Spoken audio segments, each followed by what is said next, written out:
Kenny the Pug, Agent or Traitor, a story of wrinkles, secrets, and suspicious snoring. In a world ruled entirely by pugs, one pug knows too much. Chapter 1. The Night of the Wrinkled Sack. The city of Pugsworth never truly slept. Its cobblestone streets were patrolled at all hours by the Snout Brigade, the elite law enforcement unit of the Pug Republic, identifiable by their tiny black berets and their habit of sneezing directly into official paperwork. It was on such a night, humid and smelling faintly of kibble and bureaucracy, that Kenneth Biscuit Wrinklepaws III, known to most simply as Kenny, was sitting on his favourite window ledge, staring at the moon with the vacant, philosophical expression that pugs do so naturally. He was not a spy. He had never been a spy. He sold second-hand squeaky toys at the Pugsworth night market, and the most dangerous thing he had done all week was accidentally eat a chili pepper, thinking it was a carrot. "Kenny Wrinklepaws?" said a voice below. He looked down. There were 4 of them, all pugs, all wearing the matte black harnesses of the Bureau of Pug Internal Security, the BPIS. The largest one had a scar across his left wrinkle. "That's me," Kenny said, mostly because lying seemed like a lot of effort at this hour. They had him in a sack before he finished the sentence. It was, he would later note in his mental journal, a very professionally executed sacking. Chapter 2. The Bureau of Pug Internal Security. The headquarters of the BPIS was located beneath the Grand Boneyard, Pugsworth's most historic monument, a 40-foot sculpture of the first president, General Barkington Flatface, carved entirely from compressed rawhide.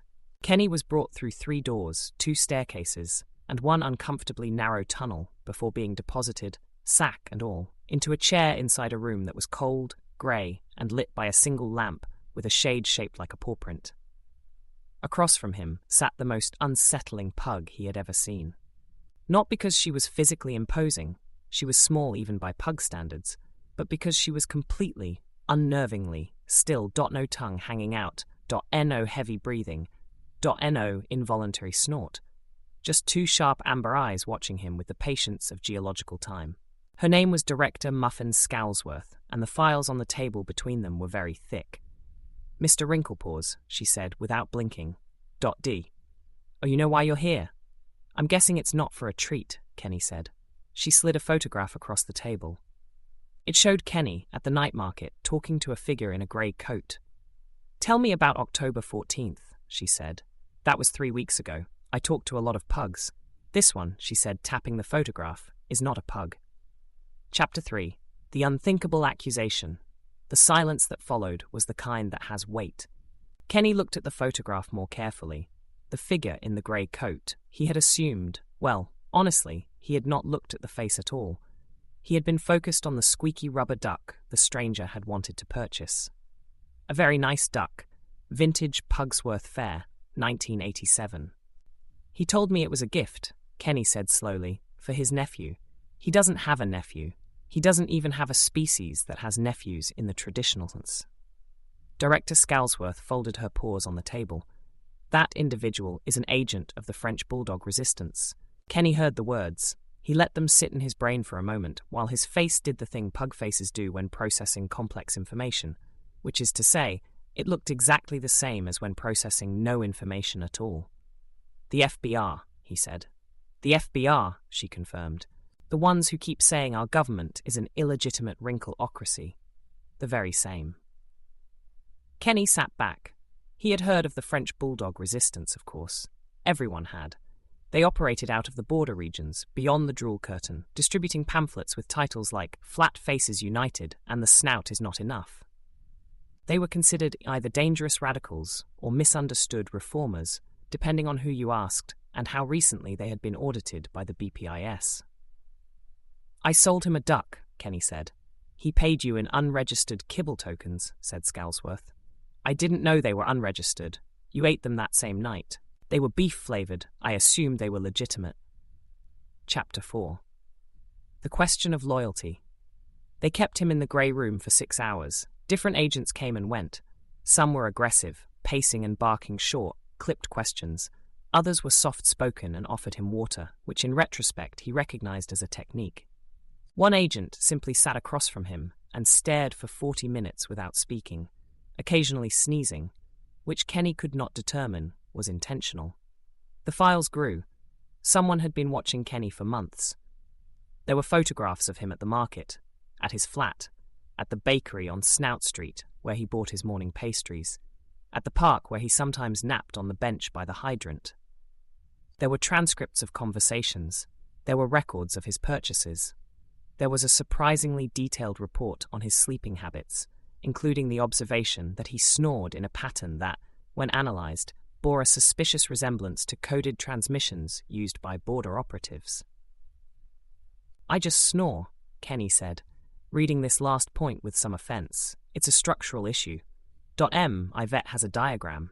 Director Scalesworth returned near midnight. She set down 2 cups of weak tea and sat without ceremony. "I want to understand something, Mr. Wrinklepaws. You are not an unintelligent pug. You have lived in this city your entire life. You know who the FBR is. You know what they want." She paused. "Oh, either you're innocent, a bystander who stumbled into something dangerous through spectacularly bad luck, or you are the best trained deep cover operative I have seen in 23 years at this bureau." "Can't it be the first one?" Kenny asked. "It can, but the evidence is uncomfortable either way." She opened a new folder.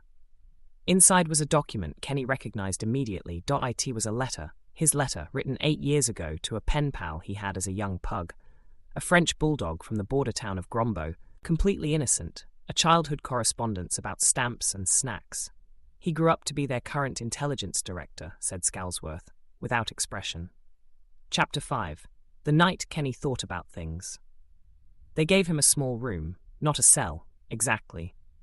There was no lock on the inside, but also not somewhere you'd choose to stay voluntarily. A cot, a window that looked at a wall, a bowl of water and a bowl of kibble, both adequate.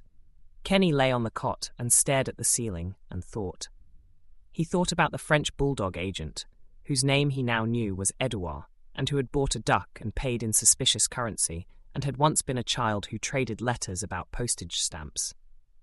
He thought about Director Scalesworth, who had been watching him for months, which meant she believed he was either a threat or an asset, and either way, she had decided he was worth the attention.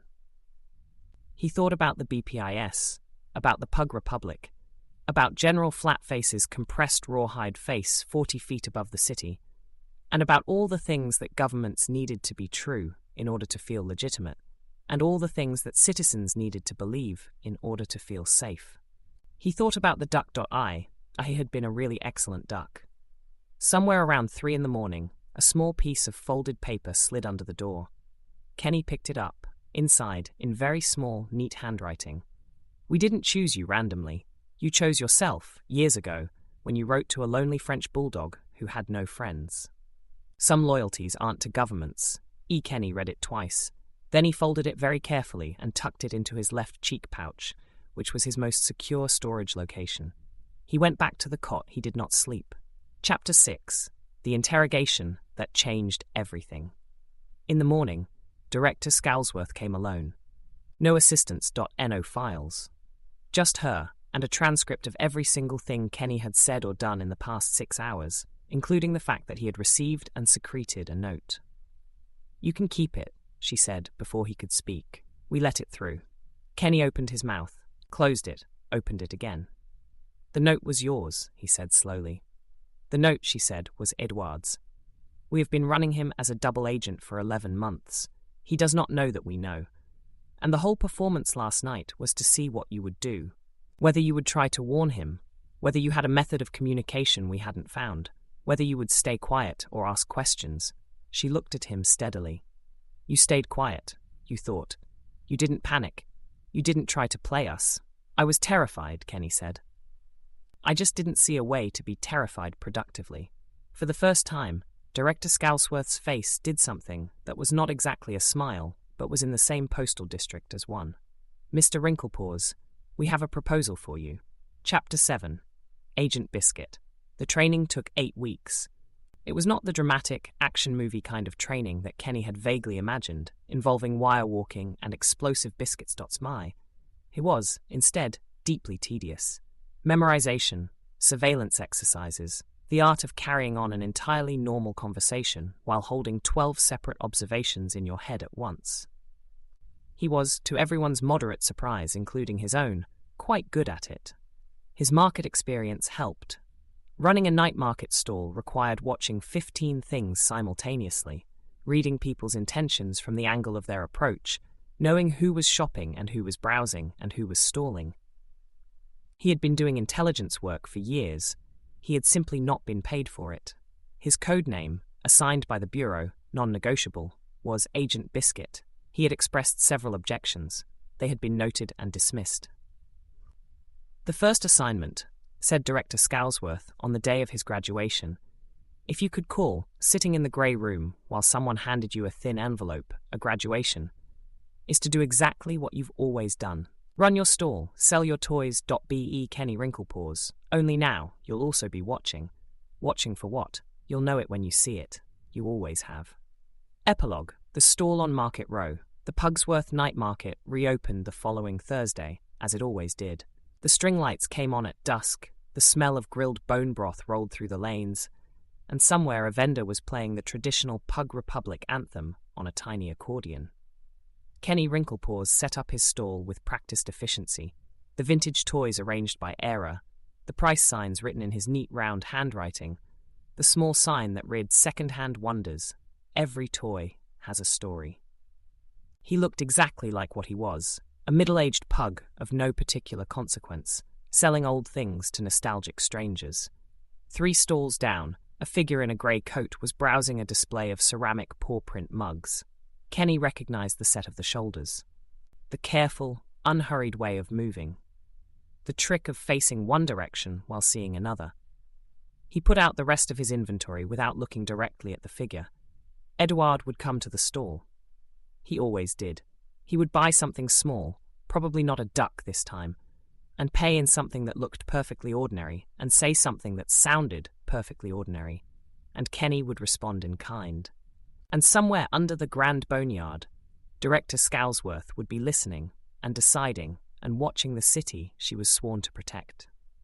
And Kenny would go home at 2 a.m, smelling of the market, and sit on his window ledge and look at the moon with the vacant, philosophical expression that pugs do so naturally. Because that's what you did when you had secrets. You looked ordinary, and you watched the end.